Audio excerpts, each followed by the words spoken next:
ദൈവ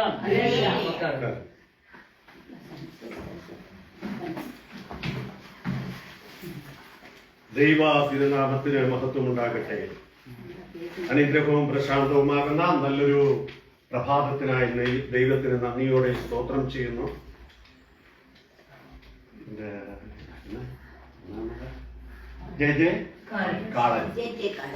J J കാളനി എന്ന ഒരു ഗ്രാമത്തിലാണ് ഈ പ്രഭാതത്തിലായിരിക്കുന്നത്. നല്ല ചൂടാണ്. ഇവിടെ 800ഓളം ഫാമിലി, 800ഓളം കുടുംബമുള്ള ഒരു മേഖലയാണ്, ഒരു ഗ്രാമമാണ്.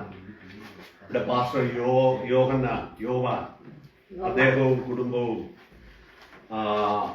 കർത്താവിന്റെ വേല ചെയ്തു വരുന്നു.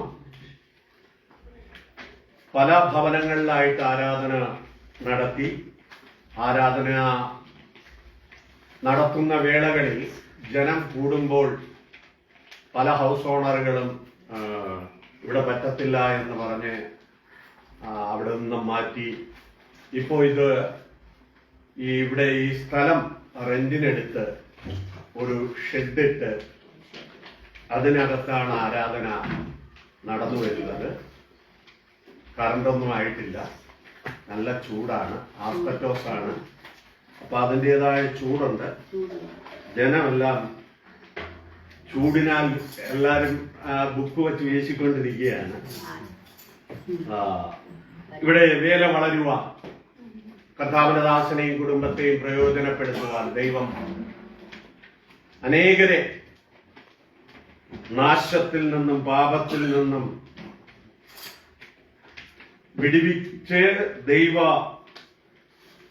സഭയിലേക്ക് കൂട്ടിക്കൊണ്ടുവരുവാൻ, അനേകരുടെ മാനസാന്തരത്തിന് ഈ കൂട്ടായ്മ ഒരു കാരണമായി തീരുവാൻ തക്കവണ്ണം പ്രിയരെ നിങ്ങളുടെ പ്രാർത്ഥന ചോദിക്കുന്നു. ഞാനും വാത്സല്യനുമായിട്ടാണ് ഇന്ന് പകൽക്കാലം ഈ കൂടാരമാകുന്ന ആലയത്തിന്റെ അകത്തളത്തിലായിരിക്കുന്നത്. വേഗത്തിൽ ചെറിയൊരു മെസ്സേജ്, കാരണം നല്ല ചൂടുണ്ട്. അപ്പോൾ അതിന് ഈ പ്രിയപ്പെട്ടവരെ ഇവിടെ ഇരുത്തി വിയർപ്പിക്കാൻ ഞാൻ താല്പര്യപ്പെടുന്നില്ല. ചെറിയൊരു മെസ്സേജ് ചെയ്ത് അവസാനിപ്പിക്കണം. ദൈവം നമ്മെ ധാരാളമായിട്ട് അനുഗ്രഹിക്കുമാറാകട്ടെ. ആമേൻ. Praise the lord. എല്ലാരും நல்லா இருக்கா? Praise the lord. கர்த்தர் நம்மை ஆசீர்வதிக்கட்டும். உங்களை எல்லாம் பார்க்கிற ஒரு வாய்ப்பு தேவன் என்னுடைய வாழ்க்கையில் கொடுத்ததுக்காக நன்றியோடு தேவனை ஸ்துதிக்கிறோம்.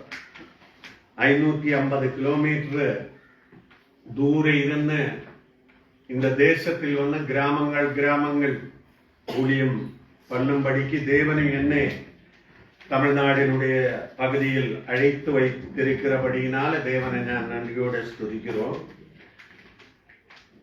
தேவன் നമ്മൾ രക്ഷിക്കപ്പെട്ട് മാനസാന്തരം മനം തിരുമ്പി ஞானஸ்நானம் பண்ணி பரிசுத்தாவி பெற்று இல்லாவிட்டா திருவிருந்தெல்லாம் எடுத்து தேவ சபையில இருக்கு இல்லையா?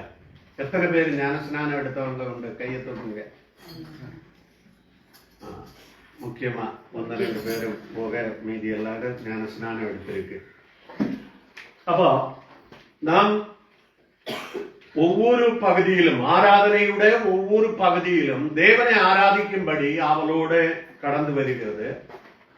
நம்முடைய தேவைகளை தேவ சமூகத்தில் அறிக்கையிடார். தெய்வீக ஆசீர்வாதம் നമ്മുടെ வாழ்க்கையில் ഉണ്ടാകണം இல்லையா? அப்படித்தானா? சொல்லுங்க. ஆயத்தரங்க. அப்படி இப்ப தெய்வீக ஆசீர்வாதம் നമ്മുടെ வாழ்க்கையில் வரணும். இன்னைக்கு நான் உங்ககிட்ட சொல்ல போறது ஆசீர்வாதம். ஆசீர்வாதம் எப்படி கிடைக்கும்? ഒന്ന്, ഒരു വിശ്വാസിയുടെ வாழ்க்கையில் പഞ്ച്വാലിറ്റി വേണം, ഉണ്ടാകണം. പഞ്ച്വാലിറ്റി தெரியுமா? பஞ்சுவாலிட்டி என்ன? டைமிங், பொறுப்பு, டைம் டேபிள். பஞ்சுவாலிட்டி உங்க வாழ்க்கையில் இருக்கா? நானும் அவரும் எங்கிருந்து வர்ற? டால்மியிலிருந்து வர்ற எவ்வளவு நேரமா இங்க வந்தேன் தெரியுமா? பக்கத்தில் இருக்கிறவங்களுக்கு இங்க வர டைம் கம்மி. எப்படி ஆசீர்வாதம் கிடைக்கும்? இப்போ இங்க ஒரு ரேஷன் கடை, ஒரு 25 கிலோ அரிசி, 10 கிலோ கோதம்பு, 2 கிலோ சக்கரை, பருப்பு, பயறு இதெல்லாம் இலவசமா கொடுக்கிறேன். நீ 5